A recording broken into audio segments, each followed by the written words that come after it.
don't have the knowledge or the information about it, um, then I feel like I can't speak up about it.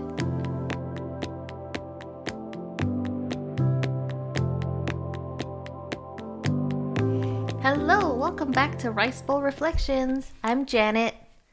And I'm Jennifer, the co-host. We're here without Jill, and Hiram still hasn't joined us yet. But it's okay. Yeah, it's fine. It's fine. Eventually, it'll make his appearance more special, keeping everybody on their toes. Right? He'll be like special guest. Everybody, as in no one yet, but maybe one or two people. Yeah, I'm actually gonna push out the podcast episode later tonight if I get Wi-Fi, or tomorrow, and then that way it'll drop right before the New Year's. Maybe if I edit this one too, we'll have 2 episodes launching at the same time. Woo. What a treat. I know. Did you finish uploading or editing the first episode? No, there's still some stuff I have to remove, but we're basically done. I'm in like the last few minutes. Okay. Well, take your time. Yeah. Anyways, how's your week been? Oh, yes, I wanted to try this new thing out where we put a flavor on our week. Well, we have a couple flavors. Do you wanna go over those flavors that you came up with? We're gonna have like a bland flavor, which is kind of like, the week's kind of bland. It's okay. It's not bad. It's not terrible. Whatever. Could have like a sweet week, kind of sweet. Somebody was sweet to you. Something good happened. Umami, just kind of like lots of enriching stuff happened in your life. Lots of flavor. Lots of different things happened. Do you want to handle the last 3? Yeah. So we got salty, which is bad, something unresolved. Then we got sour, something terrible. Bitter, I guess that's the worst. I think all 3 are kind of the same, but it's just like what kind of thing happened that left that flavor in your mouth, Oh, okay. Like you're salty about something. Oh my gosh, like why did Karen get the But salty, I feel like, is not as bad as it would be bitter. Yeah, no, I guess sour and bitter would be kind of like similar. I don't, yeah, Okay. Something terrible happened, but it's not like it's affecting you anymore, maybe. And then bitter is like something bad, but then it's still kind of affecting you, I guess, or still in your head. Yeah, maybe we could have like a rotten taste too, like just rotten food. Just an absolutely terrible week. Okay. Well, if you had to describe in one of those terms, how would you describe your week? I think this week was just kind of, well, it was kind of umami. There was a lot of stuff happening at work, especially. Ooh. Lots of plans. So umami, as in lots of good stuff happening. Lots of good stuff happening. Like when I'm busy at work, it's a good thing. Like it's like a healthy stress. We're just trying to get stuff out Before the new year. Yeah, before the new year, and also like there's a lot of stuff that happens, and like in real life too. I had a lot of plans, lots of stuff that kept me busy. Nice. Yeah. What about you? I would say this week, maybe more good than bad. Probably sweet, I guess. Oh, that's good. Maybe like a semi-sweet. Semi-sweet. Okay. Yeah. So like between the bland and the sweet. So nothing like a lot of great things. Just a lot of work stuff, and then now I'm relaxing. Oh, okay. Yeah. I feel like you never get time to relax. You're always just like everywhere. Doing something. Yeah. So this is kind of nice. I mean, recording this podcast gives me time to just sit here and reflect on my week and do some rice bowl reflections. You have a reason to stay home. Yeah. Yeah. So I have a question for you. Huh. How self-confident do you think you are on a scale of 1 to 10? Oh, that's our topic this week. Self-confidence. Yeah. For me, I think it depends on where I am. Like if it's like the workplace versus like personally with my Yeah, friends. depends on the situation. Yeah, and or in dating. And confidence in what it is. Certain topics. So, I think in like in a social setting, just regular social setting, I want to say I'm at least like a 7, and then sometimes I'm like a Okay. 9, but like I'm never 100% sure, you know? So it's like it's never 100%. Sometimes like I think somebody could easily gaslight me into thinking that I'm wrong. Yeah. Or like, you know, like I'll be like, somebody will come up with something and I'll come up with an answer that sounds really smart. And in my head, I'm like, I'm right. And then And it makes you then question yourself they'll like later. second guess. Yeah, they'll second guess. And then all of a sudden, I'm like, wait, I think I'm right. Right. I I could be feel like wrong. that kind of makes like an overall self-confidence level a lower number because like some people are just so confident that in anything like just like dating, work, or life in general, when they're so confident, like everything they do across the board is a high number, right? But for us, it's like we're kind of like we could be a 5.5, right? And I think you and I are pretty much the same where we are confident, but then like once something like, and then we're like, wait, is that right? Is that We true? Like we kind gaslight of start ourselves. questioning ourselves and it goes back down. Yeah. Yeah. Yeah. Like yeah. I think we're like that. We're more or kind of 5.5, if anything. I think that's true. That's probably like, yeah, I think average. Maybe it could average out to like 5. Well, I think it's an average between like 5 and 9. So probably like a 6.5, 7. Yeah. Yeah. I would say I'm a 6. Yeah. Yeah. I'm a 6. Because like I would never go below 50. It's like, you know, everything's a 50-50. Yeah, exactly. So not go under that 5. I'm very easily like wavered and then I'll like go back down to be like, wait, is that right? Like I'll say, yeah. I'll be the exact same way. I'll be like, yeah, this is it. I think. Yeah. I mean also like or like when I do my artwork or something. If I make something, I'm like, ah, yes, this is amazing. This is wonderful. And then like I come back and I look at it, I'm like, no, no, no, maybe it's not good enough. So, yeah. Yeah. It kind of sucks. I wonder if there's like a way we can work on that and be better at like what we do. Not better what we do, but more confident in what we do instead of like questioning. I think maybe like if we take a YOLO approach kind of thing, like, hey, even if it's not good enough, you should just put it out there. You know, I do you think that it stems from like being when we were younger, like we were just gaslit or something? Like I don't know, something happened where we start questioning everything that we do, like and be like, oh wait, maybe we are wrong. You know, like how come I think we think that way? I think it could be because like growing up, we're like as a Chinese American, right? We have like a lot of pressure to be correct, a lot of pressure Right. to be perfect. So it's like you don't want to be like, oh, I'm 100% certain on this, but then be wrong. If you throw out that Right. disclaimer, And then your ego is just like, yeah, exactly. You need the disclaimer. yeah, So then it doesn't look, it's not as bruising to your ego when you are wrong. yeah. I mean, not. I don't even know if it's ego, but it's just like, yeah. I don't. I think for me, I'm afraid of the shame that comes with being wrong.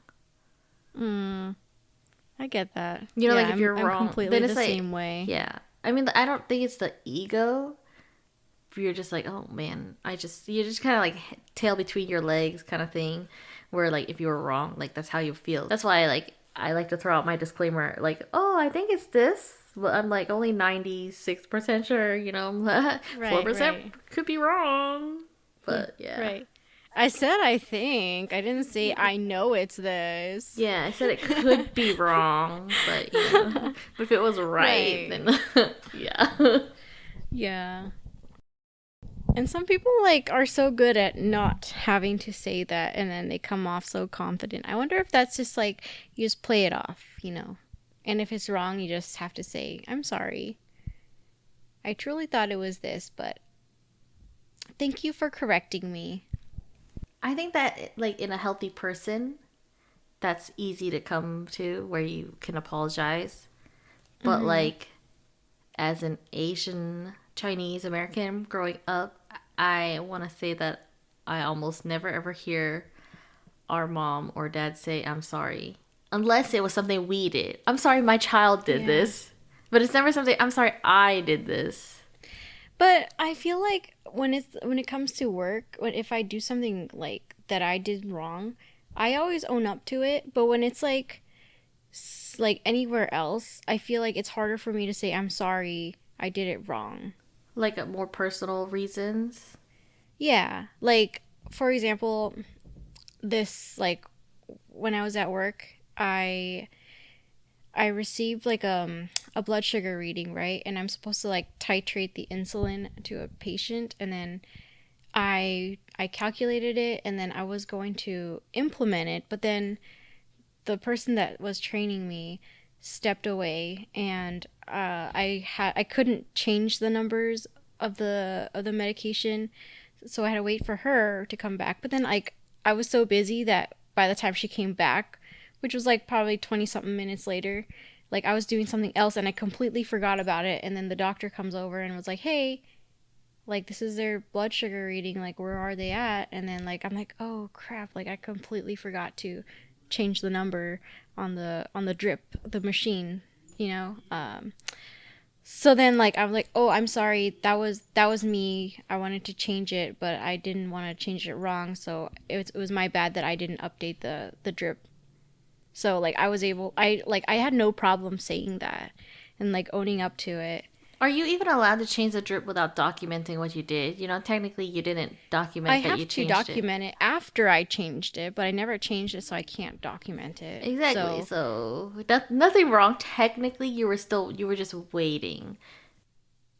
right, right. But I feel bad because then it makes my teacher look bad because I never brought it up to her.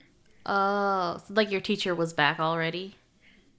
Well, by the time she came back, I completely forgot to ask her because I was doing something else. I was like, there's like 50 million things I have to do, and then that was not really my priority. I mean, like yes and no. So I don't know, but I mean everything's fine. It wasn't a big deal. It wasn't like a big like mistake or anything.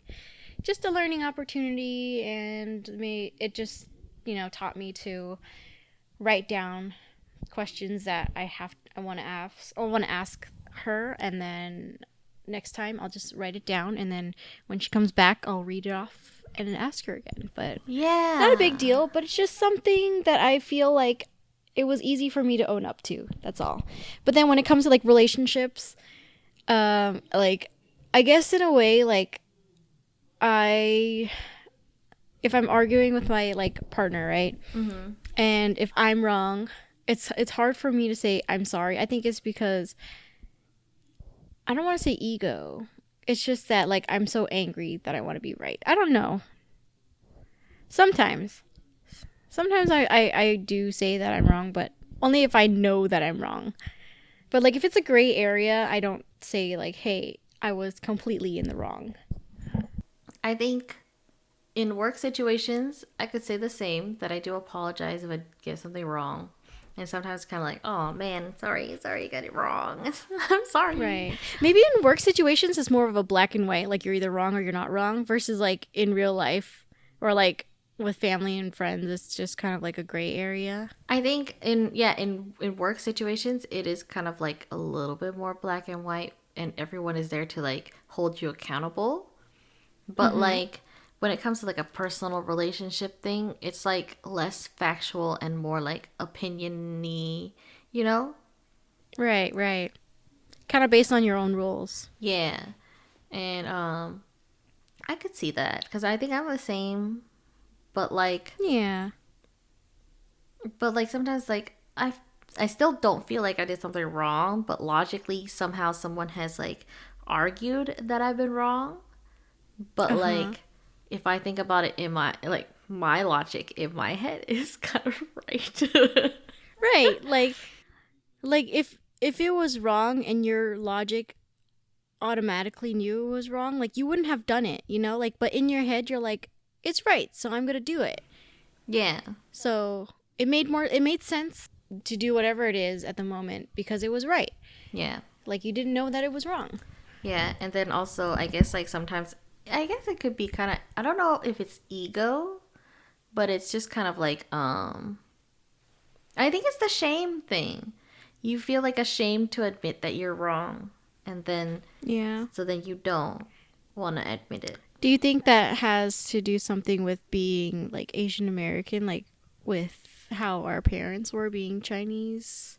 Yeah, you ever see Mama ever apologize for being wrong? So it's basically like I don't want to say ethnic. What was it like? Cultural? Cultural. Because Yeah. they don't express their sorrow. They don't express their love. They do everything by action. Right. And then like to apologize could just be like a sign of weakness, so maybe that's why. Hmm. Do you have anything that like kind of like humbled you and made you like less confident kind of thing? I don't know if this counts, but like when I was in 5th grade, Uh-huh. I had like I feel like my ADHD was so bad. I think that was the age that, or that was the grade that I was like gonna either fail 5th grade or pass 5th grade. Like I believe that was the grade that I was close to failing. And basically I have ADHD. So growing up, it was really hard for me. Like when we would have a test on that day, I didn't even know there was a test. It was undiagnosed So like ADHD. yes. But when I was in 5th grade, I didn't know what was going on. Like my teacher would be like, "Okay, we're gonna do this now," and like I didn't know. I was in my brain, you know. I was just daydreaming about stuff, and then like all of a sudden everybody's getting up and I'm just like, what's going on? And like it's not like I didn't speak English. I knew how to speak English. It's just I wasn't paying attention to what's going on. So then like I'm always like lost. So like yeah, I think that's so then just throughout that year I was just like, when I did something like showed up to school and there was a test, I'm like, oh my god, there's a test.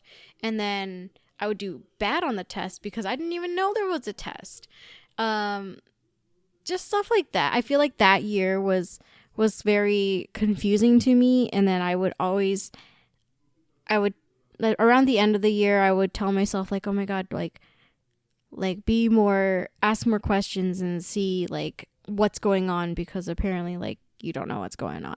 And it kind of made me feel like I wasn't good enough because my grades were telling me that I'm dumb, but in reality I just didn't know what was going on. And I feel like because at such a young age I already was told that I was like, oh, I'm the dumb person in the family. Like nobody, like none of like you and Jill and Hiram were always like doing so well. Like, and then mom and dad would always praise you guys and say like, oh, you guys are so smart. And then like even in Chinese class, like when mom and dad hired a Chinese teacher to come over, I had ADHD, so I literally never paid attention to anything he said. So when it came to like testing time and he would like test you on how to read Chinese characters, I didn't know any of them because I wasn't paying it, like my brain was not in class. So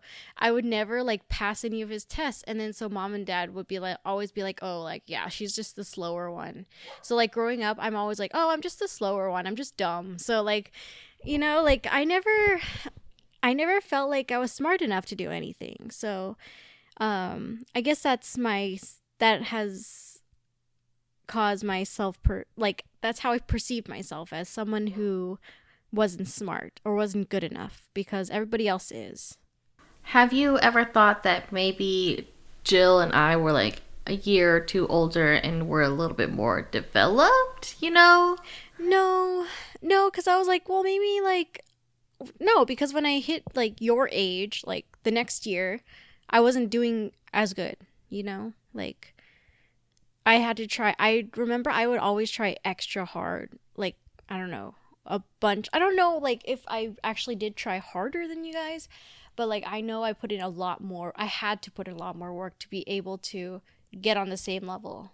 I think at the same time, maybe like in high school, I know you like spent countless amount of time. Like you would be the one who just you would come home and you would do homework literally for like 6 hours straight, and like Right. go to bed at like past midnight or something because you somehow like you didn't understand your homework.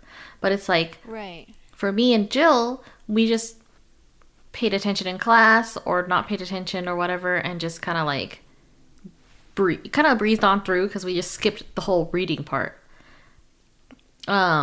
But like, Well, the thing is, I never paid attention in class, so like, it was always me going home, self teaching myself, and it would never work because obviously I never understood it. So ADHD was a really big part of like how I am today and how I perceive myself because I don't know, it's just those little things. It adds up.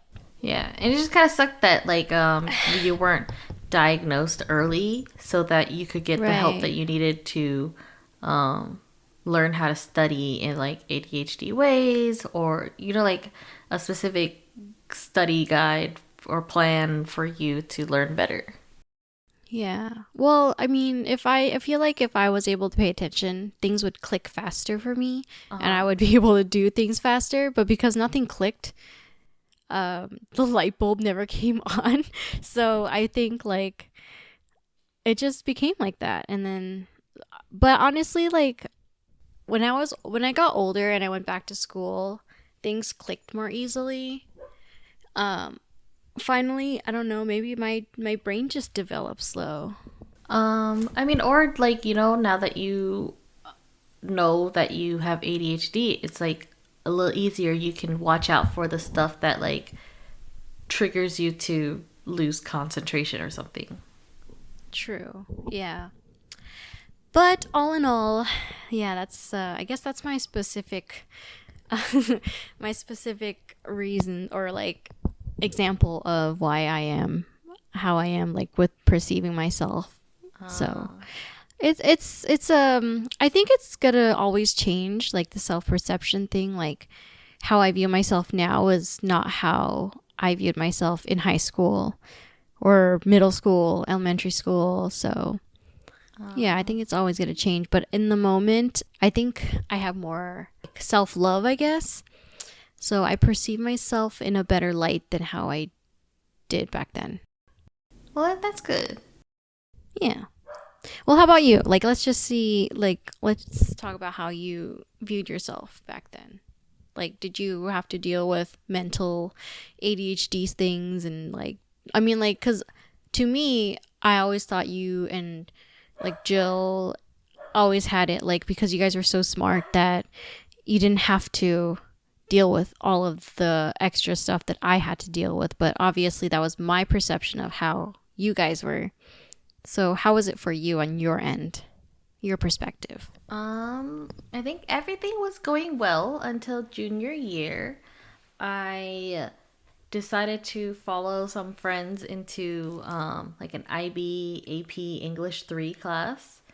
And it didn't turn out well because there was a lot of critical thinking involved. And I think with ADHD, it's kind of hard to like, okay, let me focus on this book that I'm reading. Because I never had like stuff like that. I would just like in like freshman, sophomore year, the English teachers were like, I'll just pick a book that you're interested in and do a book report on it, which is fine. I'm interested in this book, so I'll read it. But then when it came to the critical thinking one, the teacher would give us a specific book, of mice and men, or like this or that, and I'm just like, I'm not interested in this book. I don't really care to read it.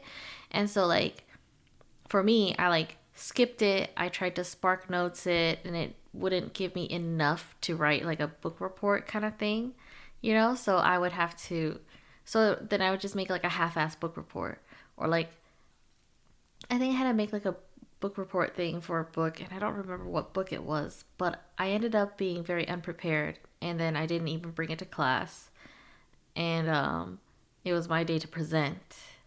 I stood up in front of the class Unprepared. unprepared, and then I just No notes. no notes or anything, and then I start crying because I'm just like, oh my gosh, like I'm gonna fail, because it's like I was doing bad the whole time, because we would have these like essay tests that were like like you have to write, or like essay homework, and I would hate writing essays because it would be like I have to be critically thinking of, oh, here's 3 paragraphs and 3 supporting sentences and 2 facts for each of these supporting sentences or something, and it's like I couldn't, I can barely get one fact. yeah, like I'm all over the place. Like there's no way I could just concentrate on topics and just write about him.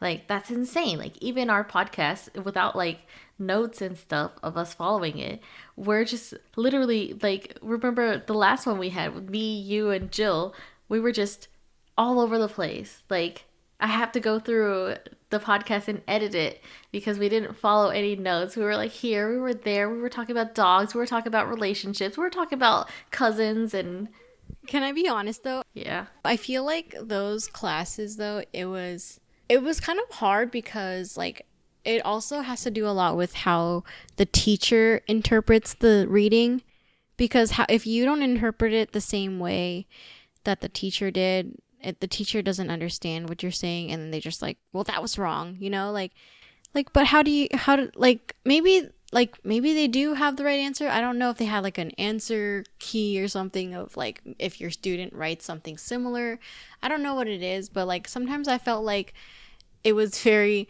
like how you viewed the book and the reading, and then if you write it down that way, the teacher didn't really agree with it and then gave you like a D on your essay because you didn't hit the correct points. Like, I don't know, I feel like that was very damaging to like a kid's Ego. not ego, but like, like just to their soul, because it's just like, oh well, like you need to validate what I think. I feel like, Well, I think those book reports gave us a chance that, if you were a normal person who could concentrate on your book report or something, you could write why you feel this way and have supporting facts on why this feels this way. Like you could make your own argument up as long as you can figure out how to support it. But if you can't figure out how to support it, it's like walking up to a judge and saying, well, I believe they're innocent because I feel that way. right. I feel like because maybe we grew up Asian, so we never were able to like express how we felt and like backed it up. That I whenever like, because I feel the same way about these book reports and stuff, or essays, because I would have a bunch of talking points, right? But it was so hard for me to tie them together to connect every single thought, because maybe our ADHD kind of gave us like made it so it was hard for us to tie our thoughts together. We just have 1,000 thoughts and ideas, but we just can't tie them together, and we, for some reason, like because we jumped around so much in our brains, that we just couldn't. I think what you're saying is true, because it's like we, instead of picking up the bigger picture, I think with the ADHD, we pick up on random things that we're just like, but then like we kind of run with it in our head. Mm-hmm. Like you're like, oh, he did this, so let me just run with it in my head, and then next thing you know, we have like a whole scenario planned out, but the scenario never happened in the book. So that's why we don't have the supporting facts for it, and so that's why our book report would be wrong, because we would just be making up facts. Right. And then the teacher was like, where'd this come from? Like, what? Why is this coming out of like left field? Like, that doesn't make any sense whatsoever.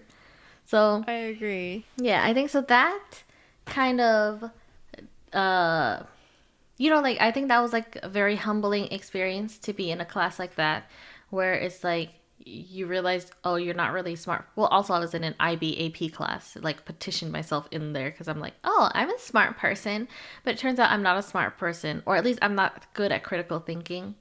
Because when I ended up in the class, I just felt like an idiot.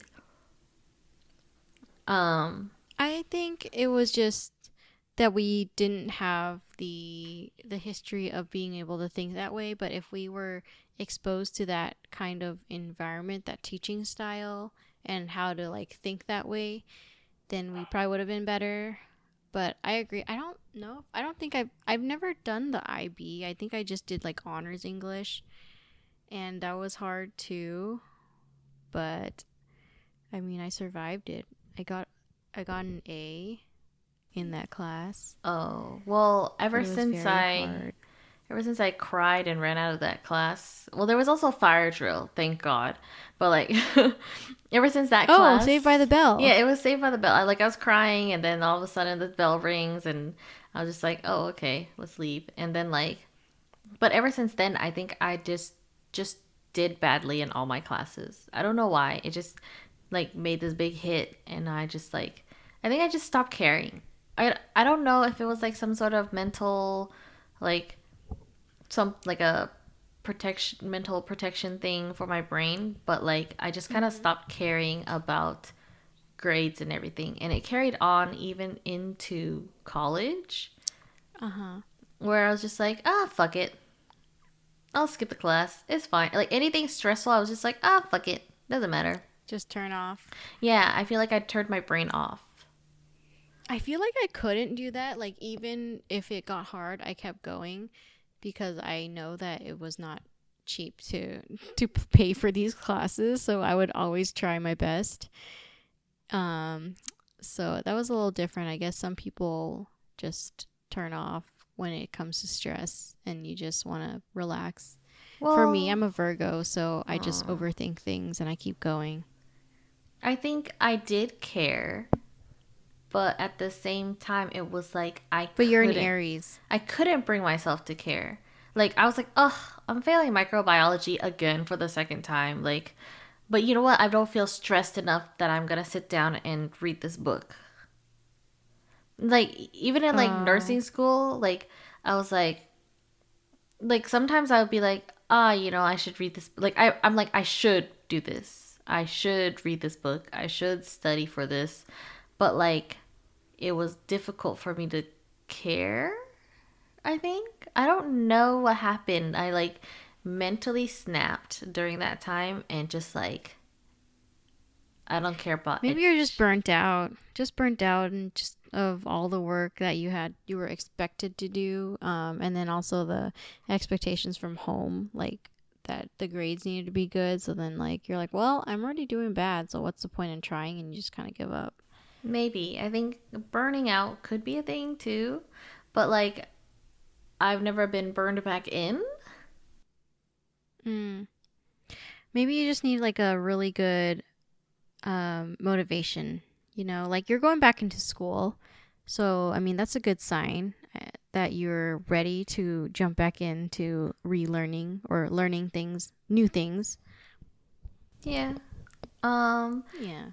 so education wise, I guess that's one of my self-perception things where I'm just like I'm a bad student. And then the other one would be like more personal. Growing up, mom always ragged on me for being like the fat one. Yeah. So I think that Right. As in like all Asian aunties and moms always telling their own kids like I feel like there's not a lot of positive like compliments. They don't really give compliments. The only way for them to show that they care is if they compliment or they're proud that negatively. they're proud that I got a certificate of achievement for passing a class. Right. But I think that certainly did not help my self perception of myself. Whereas like we went to the doctor and he was just like, "Oh yeah, she's like 130. That's like obese according to my chart." And it's just like I'm not that big. But like then then then the whole, oh, you need to stop snacking, you need to stop everything, you can't eat this, you can't eat that, which kind of made me even more depressed and made me want to eat something even more, because now you're telling me what not to do, so now I want to do it. Right. um so that was a thing. And then it's like and then while you're dating or something, it's like, okay, so all 4 years of my high school I had on braces, because Okay. I don't know, for some reason it took longer. It took 4 years of braces before I finally got it off. So like the whole time in high school I was like low self-esteem Because of braces? because of braces. Yeah, because of braces. And also like, I'm being called fat. So now I'm fat. I have Acne? braces. Acne, I feel like isn't as bad. Like some people have it bad, like where they have like acne everywhere. Well, the only time Okay. I was like upset about my acne was like when I had a big freaking pimple on the tip The of my cystic. nose. Right. Yeah, so it was like like between the whole weight thing and the whole, like school, like failing classes and stuff, I think I didn't feel like the smartest Asian. I didn't feel like the prettiest Asian. And like, just, I think even like being in the area we were in, there was a lot of white people. And like, you could see all the cute guys, just, quote unquote cute. Um, they wanted to date the athletic girls that are The in, popular girl yeah, in yeah, the ASB. ASB, the Associate Student Body. They're all white chicks in ASB, and they're all gonna go to freaking Harvard or something. Or like even if they were Asian, they were really like sociable, whitewashed, like Oh yeah, like this. those girls. Yes, there's this girl I Yeah, and remember in we school who was like that. I feel like also it was kind of hard for us because we weren't allowed, like we were always given hand-me-downs, so we weren't always confident in like even our style of clothing because we didn't really dress ourselves. Like whatever Oh we yeah, had yeah. was because they were hand-me-downs. And I always had the same, like I chose out like the best, quote unquote, like the pieces that I liked, Uh huh. mostly because those were the ones I got to pick from the rare times that like mom would let me buy something. um Only okay, yeah, there's so many layers to this, but I feel like a lot of it had to do with how I dressed. um and I feel like you kind of relate to that because you also got hand-me-downs from Jill. And so yeah, it's just like how we dressed. We weren't like the trendiest. We just kind of like dressed I just wore how our whatever mom would mom have. mom gave us to And it wear. yeah, and then mom never understood like the trends in school, and she never understood that would affect how we think, because then we are kind of like hiding ourselves, like our hiding how yeah, basically trying not to stand out because we feel like our clothes was already like embarrassing enough. So we didn't want to like be all out there even though we weren't confident. I don't know how to like put that into words, like I get what you mean, but I think for me, I was just kind of like, I kind of embraced my weirdness at some point. Quirky weirdness. Because I felt like nobody in school could kind of relate to us. Or at mhm. least, like, not to me. Yeah. Because I was like, yeah, I'm a nerd. I'm really into technology. Like, I know how to use the internet. And, like, I was probably better at computers than, like, everyone in the school. Right. Um, but yeah, so like I felt like I could not relate. But then like also at the same time, um, our mom was like, cause okay, so in high school it was like I wasn't smart enough to be in the IB or at AP classes, but I was also like not dumb enough that I was just a normal person. So Right. I think the whole time I just felt like I didn't belong, and then it didn't help that I think freshman year or something, mom and papa were like, Janet, you need to hang out with smart people. You can't hang out with dumb people because dumb people don't make you smarter. But if you hang out with smarter people, they'll make you smarter. And I said, oh, okay. So I like quit my friend group that came with me from middle school. And it made one of the girls cry. But Because you quit that friend group, did you say like, "Oh, I can't be friends with you guys anymore"? yeah, that's what I said. And then Oh like wow, yeah, I didn't know that happened. so that's why I stopped talking to my friend group. And I think I only started talking to one of them again because he was in business academy with me. And I was like, I miss him. He was really nice. And so like yeah, so I started talking to him again, but the other people I did not talk to. Oh, well, so did you end up finding like a smarter group of friends? No, I just kind of bounced around. I think like between like sometimes I would stop by and hang out and see your group. Yeah, and then you know how we couldn't hang out with Jill because you know we're too stupid. She didn't want to be associated with us. Oh yeah. So like sometimes I would see if I could run into you, and then like if it wasn't hanging out with you or something, I would be like, let's go check out a club, or like I'll be Really? I didn't know that. Neopets. I always thought you had a lot of friends. Like you always had a friend group that like I felt like I didn't really have friends. Like I only had a good like handful, and then if they were hanging out with their other friends, like I felt kind of left out. So then I would not hang out with them like during that lunchtime or something, and then I would just go to the library and study or do my homework. No, I think friend group wise, I spent like a year with my friend group with this one guy who like I was dating, but then like when we broke up, I was just like, well, I don't want to hang out over there anymore. And then so I just kind of like everywhere. I was like in the library most of the time, just usually on I the remember computers, that. Neopets. Yeah. um, And that's how you met my other friends, the Neopet friends too. Like Adrian was always in the oh, library, and yes, then he Quinn was always in the was. library.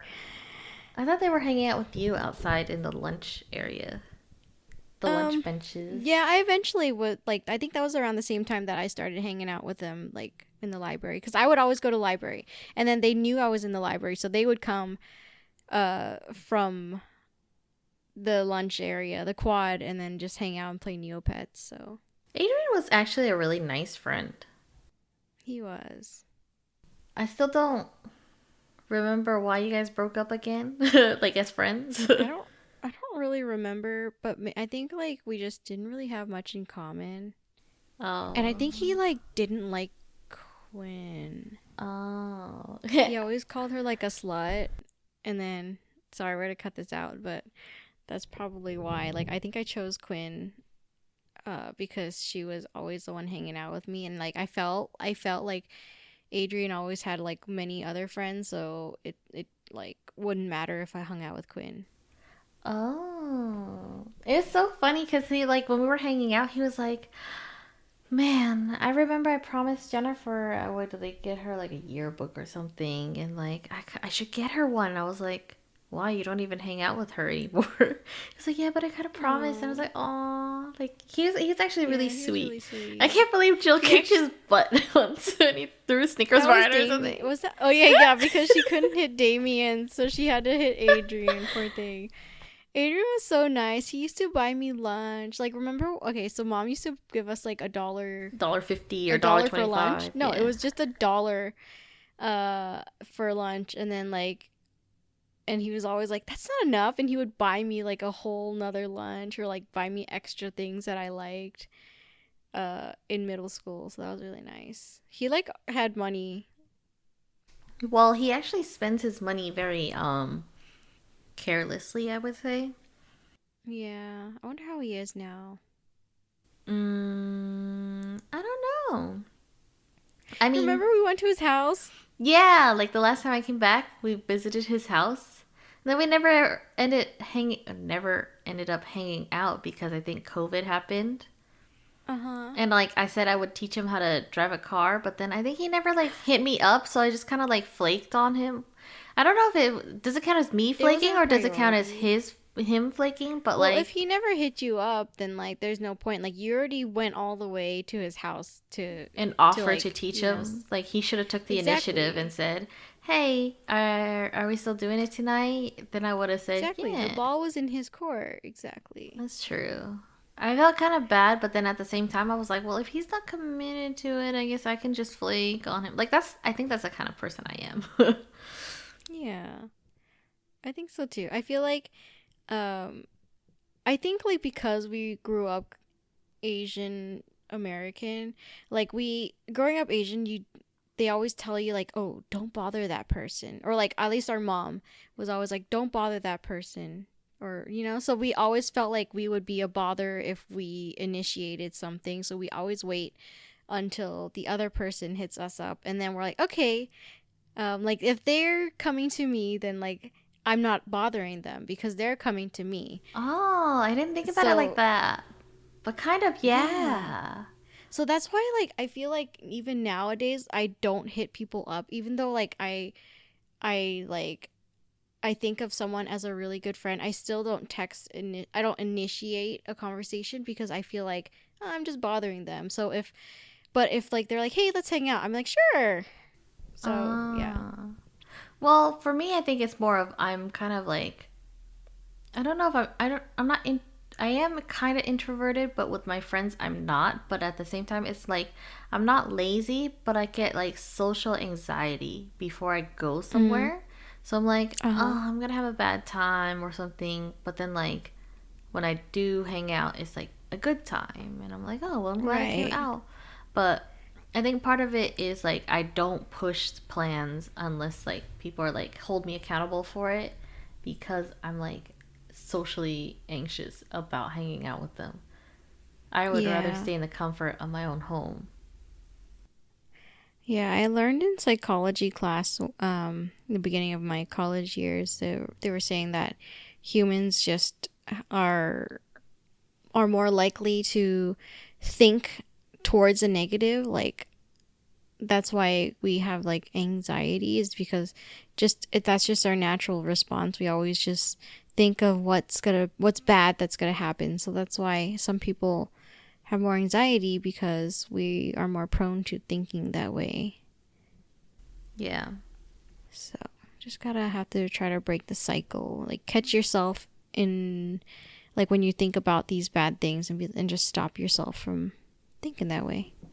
Do you feel that there are any challenges right now in building more self confidence for yourself or self esteem? Mm, I feel like that any challenges would be mental challenges, like mental blocks. So, would it be Of like like for yourself? for myself, like yeah, maybe like From if yourself? I don't even know, like if I want to do something. Well, yeah, it's all in like believing in myself, but like currently I don't really have challenges. I'm just working on myself all the time right now. Um So, what is stopping you from going from a 5.5 or 6 to a 9 or 10? my natural personality, cuz I've always been the type of person to just kind of go like be very passive and very people pleasing.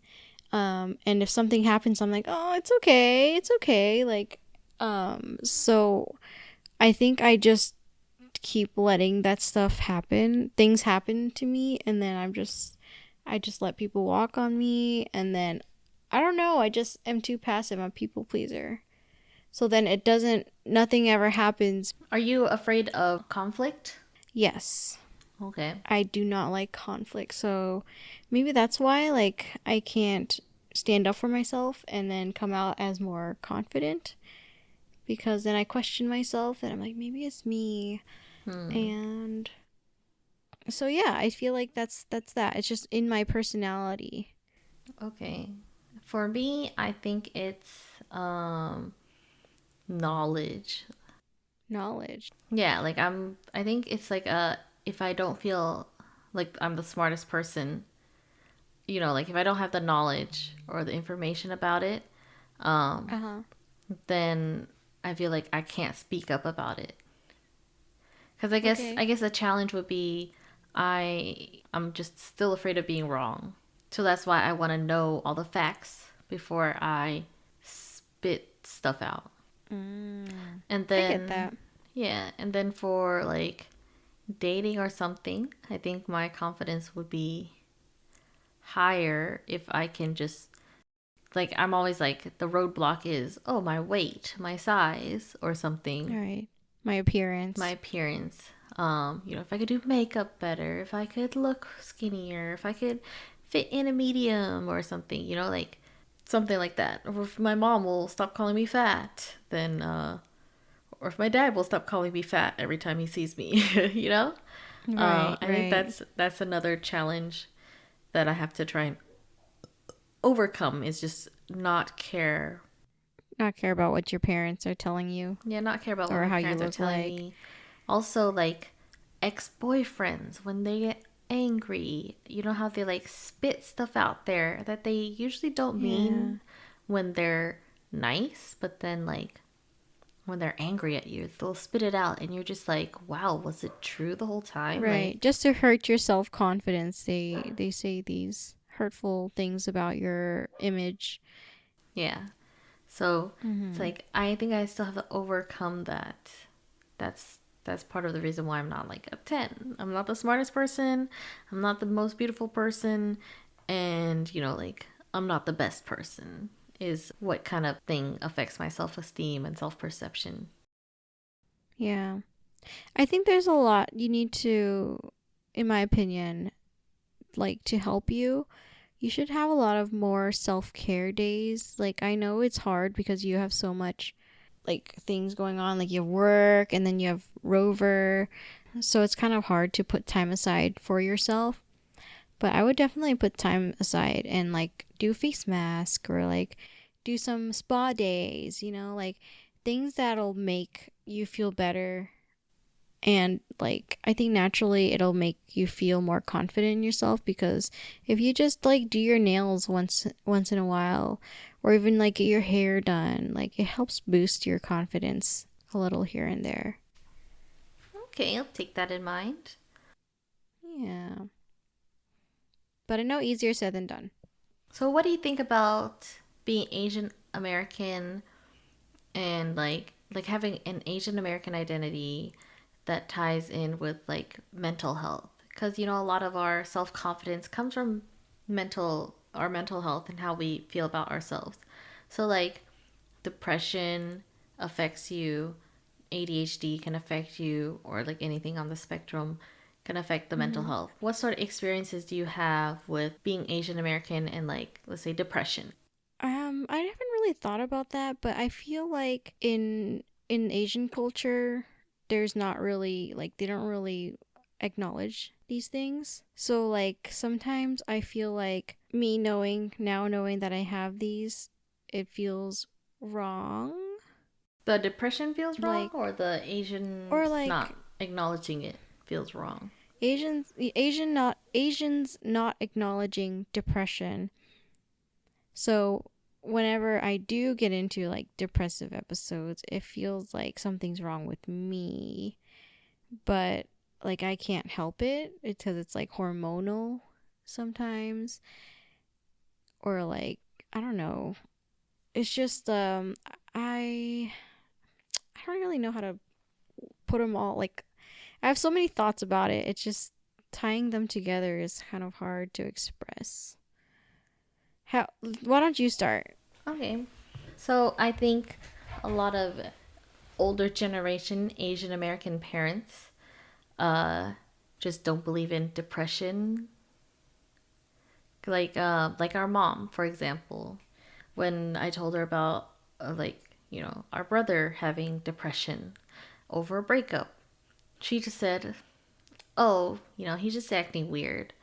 Um, or when I mentioned, no, that's not being weird, that's just being depressed, it happens to a lot of people. You have different things that trigger it or whatnot, and like a lot of stress, like you give him a lot of stress sometimes, like this and that, and it's just, she's like, well, like he's seeing the therapist or you're seeing the therapist, like you guys are the crazy ones. So she I think she attributes depression to craziness. Like anything Right, mental right. health is crazy. Like, yeah. Yeah, I agree. Pretty much trying to say the same thing. Yeah, like I don't want to say, "Oh, I'm crazy. I'm just depressed." But because they don't understand that, it's very hard to express how we feel. But I do remember talking to her about like ADHD. And I gave her like specific examples of how that affected me growing up. And she did apologize. I think she knows what it is now. And she did apologize to me once while we were driving in a car. And she was like, sorry, I really didn't know, like, that's what was going on. But, No, I tried to now I explain know it to more her about too. it. And she just said, I feel like she just pretended that she understood. Cuz I brought it up and I had mentioned to her, "Oh, you know, like we have this mental problem, mental I don't know. It's not a problem, but like, you know, we have this issue with learning because we have Hmm. this." And I was like, And it's then I think she also takes it as like an offense to it, like that we have it because she thinks that, and then she tries to oh, like she blamed it on deflect and then Papa. blame it on dad. Yeah, she Yeah. was like, "Oh, I think he has it because he's always trying to do all this random stuff." Like, Hmm. okay, but like, it's not a disease. Like, it doesn't go away. You can't treat it. It's just the way we are. It's just the way our brain Right. is wired. But I don't think she understands it. Yeah. So I think like whenever we express these things and try to talk about it, she thinks that we're like saying that it's her fault or something, and then she deflects and then kind of doesn't want to talk about it. And then what I think like it's hard to even express to her is that whenever you're trying to explain something, she'll like finish your sentences, and then you get angry because you can't really express what you wanted to say because she keeps on trying to do that. And you're like, never mind, I don't even want to explain it anymore at this point, because she just kind of like triggers that she doesn't really understand. Yeah, like when she does that, I just tell her, "Just shut up, listen to me." Like, I literally will tell her, I'll be like, "Shut up, listen to me. I'm trying to talk here," and she'll be like, "Okay." Yeah, I think she's a little more receptive to that nowadays. Like back then she would do all the talking. Yeah. It kind of sucks. I feel like she's very lonely, and she would never admit it, but she's like super lonely because she doesn't have really any friends, so she'll accept anyone and anything.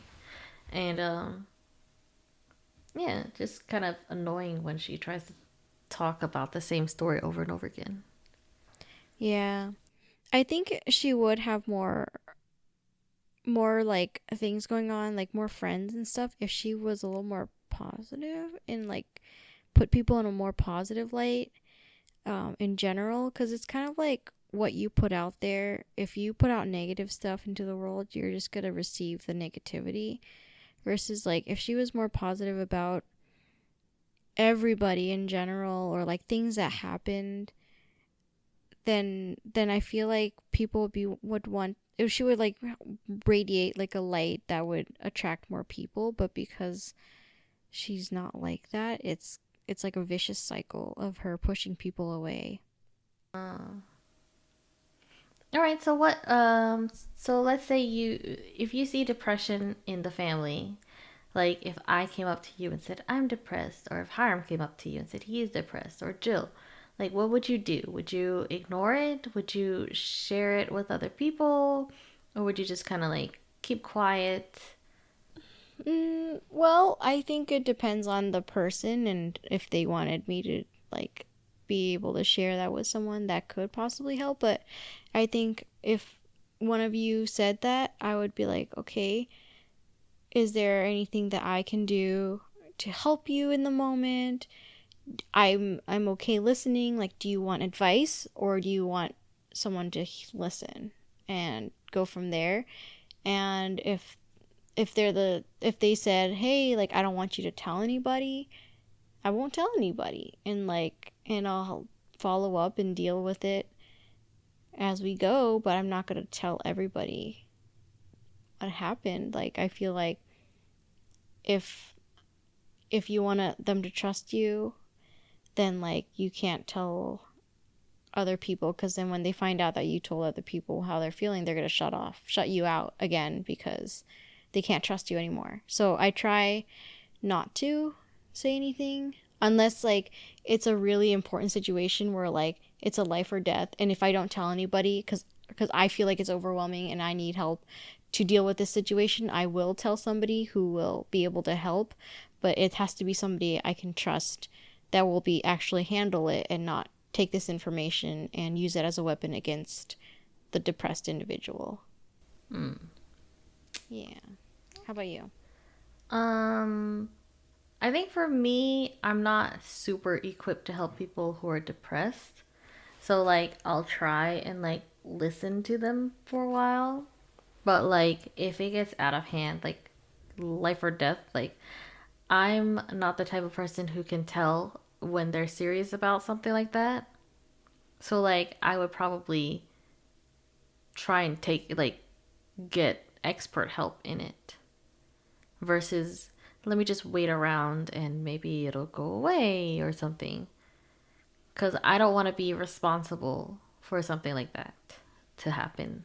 Even though it's like, it's not my fault if something happened, unless I push them to do it. Yeah, it would be on my conscience. Like, oh, I could have stopped it. I could have found a way to get it to stop, but like, I couldn't. Or I didn't because I thought I could handle it. Yeah.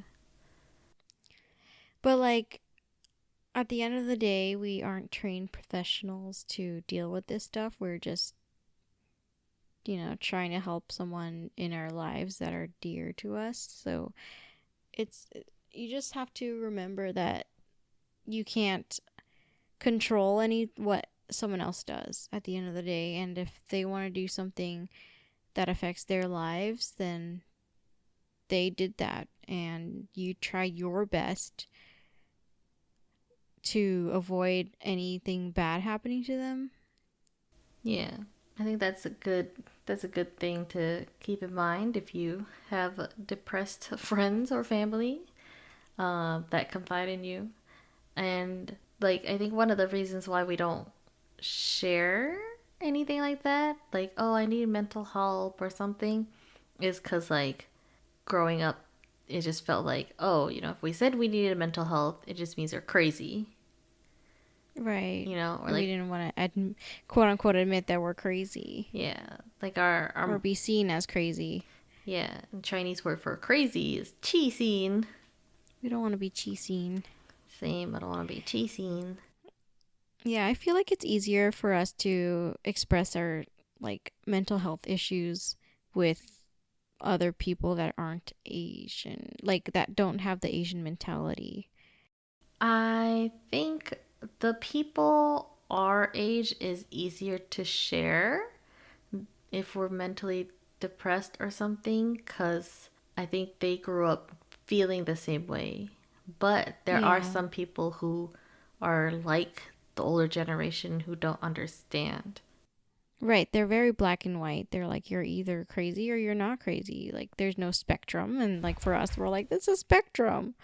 Yeah, there's a spectrum. Even my depression is a spectrum. Some days it's happy, and some days it's like depressed, and some days it's like I'm gonna commit seppuku. Like it's Exactly. a spectrum. Do you tend to hide when you are feeling depressed? Cause like Not oh not on purpose. I feel like when I'm depressed, I just, like, naturally shut off and really, like, ignore, not ignore on purpose, but, like, I just don't have the capacity to express what it is. I just let myself ride through the emotions, and then once I'm out, I'm back to how I am, but I usually just deal with things in my brain. How about you? I think a lot of times I deal with stuff in my brain because I'm too ashamed to admit that I'm Oh, like really? depressed. And it's like, oh, why are you depressed? Well, oh, like I'm depressed over, like, over my ex boyfriend or something. And people are like, oh, why are you so depressed over him? He was a piece of crap or something. And it's just like, well, yeah, Right. he was a piece of crap, but I like really He enjoyed was it. also part of my Yeah, life. he He was was part of also my somebody I life. loved, and I'm still trying to figure out why it turned out that way, how you love somebody and suddenly they made you feel that way. Right. And then also like, oh, or I'm depressed about life. Well, why are you depressed about life? Like you got everything you want. Like, no, I don't. I'm like I feel lonely. I feel like I don't belong or like etc. etc. But it's like Yeah. I think for me I would keep it inside unless somebody actually sat me down and was like, "Hey, what's wrong?" or like, "Hey, is something going on?" or something. Mhm. Cuz like there's like a few friends who like would be like, "Hey, are you okay?" And then like sometimes I'll start tearing up because I'm like, "No, I'm I not hate when that okay." happens. When you're like super close to the brink of about to be crying and someone can read your face and then when they ask you, "Are you okay?" and you burst You're out like, crying. I hate "No, that. I'm not okay." That's so true. Yeah. Oh, Okay. yeah. And it's always it's fine, it's you just want to acknowledge your emotions and let them be emotions and let them pass. And once they pass, you just move on. You just, take on each wave as they come. But it's not good to push them away and not acknowledge them because then you kind of defer the healing process. Okay. So, how do you think people should get over like what's some good ways of increasing your self-confidence, getting over your depressions or anything like that, sadness, Self care days, mental health breaks. mental health? What's a mental health break? Just take a day off for your mental health, or if you have days like your weekends off, then you do things for yourself, things that you like, like indulge in that chocolate cake, indulge in coming home after, like go to the gym, like do stuff that'll make you healthy, and then come home and just stay home and don't go anywhere if that's what makes you happy, or go to the aquarium if that's what makes you more calm. Just do nice things for yourself. What if you're like And poor? I can't afford the gym. I can't go to the aquarium. I can't get the well, spa well treatment. that then that's well, you know what? You're like, that's a you problem. You can't afford the gym? Then go out and run and go out on the street and do some running, do some jumping jacks in your own house. Okay. If you can't afford an aquarium, go to Petco. They have a big selection of fish tanks there that you can just look at animals. Like, I went to Petco Wow. yesterday and I saw so many gerbils, Oh, true. so many Volunteer. fish. Yeah, volunteer at your local pet shelter. Pet some There you animals, pet go. some cats, get the dopamine rush from hanging out with cute little dojis. Exactly. And if you don't have any of that, then like put on a face mask. Like you can DIY them if you really can't afford one, but like go to Target. It's like $1 for a face mask and watch some movies and let yourself sleep throughout the day. Like whatever it is that you feel like will help you feel better. True. Okay, those are some good, cute, nice, creative ideas on how to get out of your funk. Yeah. Yeah, that's good. All How right. about you? For me, well, I usually sleep it away, sleep it off, and Okay. Yeah, sleep's yeah, good. sleep it off because I like sleeping. I have noticed, like if I'm like in a depressed funk or something, I can go online and then when I'm like in video games or something, I like to be like kind of loud and obnoxious in voice chat to random people Mhm. and just like being outgoing out there because nobody knows who you are. So in like a video game or something, it just kind of makes me feel a little bit more self confident. Not like don't take it out on people or something, but like be friendly. Ask somebody else how their Mm-hmm. day was. Maybe if they have a worse day, you can feel better about yourself. Or if they have a worse day, you can try and help them feel better. Then feel better about yourself for helping someone else feel better. Yeah.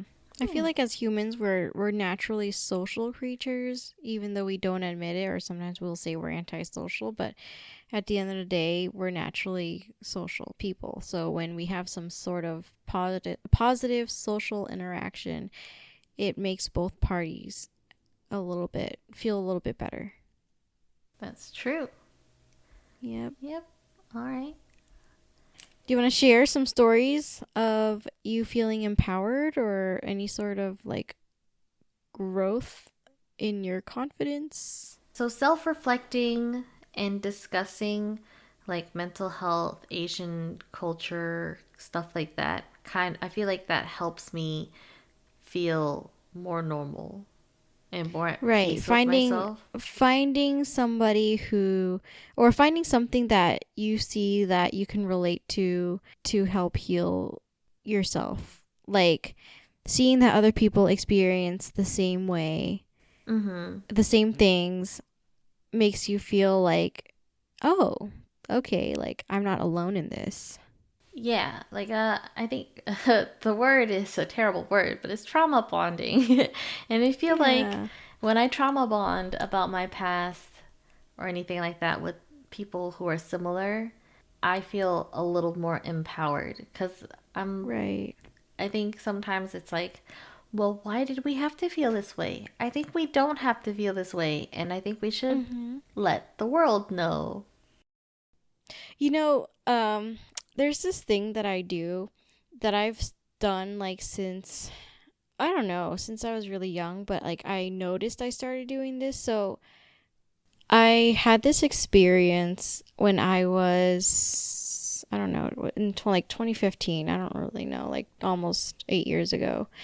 Um anyways, I had a coworker expose himself in front of me at work, and there was like this it really affected me in a way where I had so much anxiety and I didn't know how to deal with it. And I was talking to my therapist.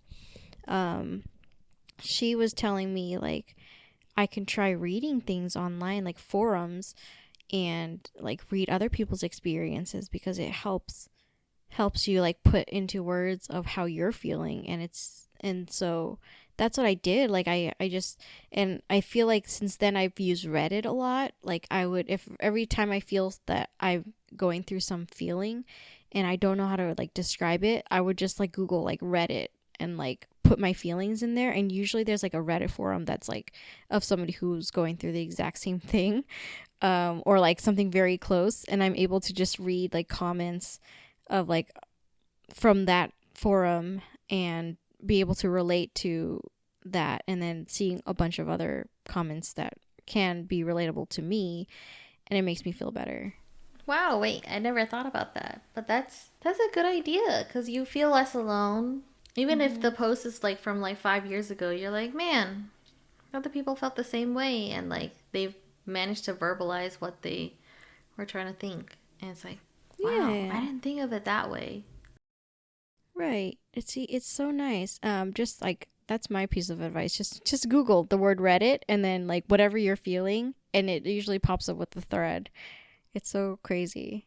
Or like just advice in general. It doesn't even have to be like how you're feeling. It could just be like my car is doing this, this, and this, and like people would like suggest like what to do, and you're like, oh, maybe that's it. Funny tool to use, but it works. That's a great tool. Okay.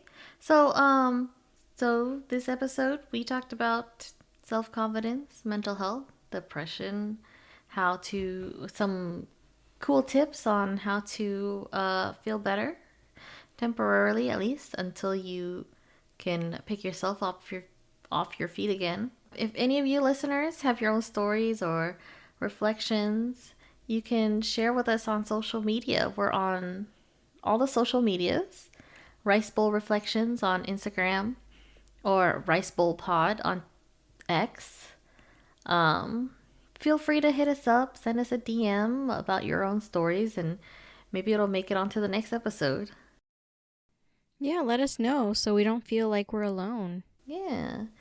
Also, Jennifer, any New Year's plans for tomorrow, New Year's Eve, or next week? You know what? I don't really have New Year's plans. It's not really like a holiday that I'm like always celebrating. Like, I don't party or anything. So, it's just another day for me, honestly. So no plans. Just gonna stay home and relax and have my Sunday scaries, I guess.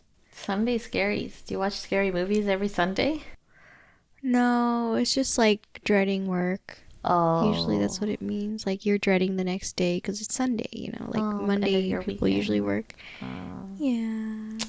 But I do have Monday off, so I mean, I would have Monday scaries. But I usually get scared 2 days before because I'm a Virgo and I overthink. Okay. How about you? For me, I mean, I don't have any New Year's Eve plans. I wanted to make some with this guy I was talking to. I wanted to hang out with him, see if New Year's Eve would, kind of push anything along, just in case, But wait, so is it still happening? No, they're working. Oh man. So I might just have plans with my friend, but it seems like she pushed Sunday's plans onto tonight. So I might go hang out with her and then just Sunday just chill at home. Because I'll be done house sitting, pet sitting. Yeah. Other than that, I hope we'll be able to record another episode and let that out next week. Haven't figured out what our schedule should be. Like, does anybody want to listen to our podcast on the weekends or the weekdays? Is like a Monday a good time so you start off the week with us? Or is like midweek when you already listened to all your Monday podcasts, Let us know. Yeah, let us know. Let us know. Okay, well, thanks for tuning in for our second episode. Hopefully these are released back to back so you guys can listen to them. Yeah, until next time. I feel like subscribe, share. Yeah. We'll be talking and in touch with you guys. Yep. Thank you.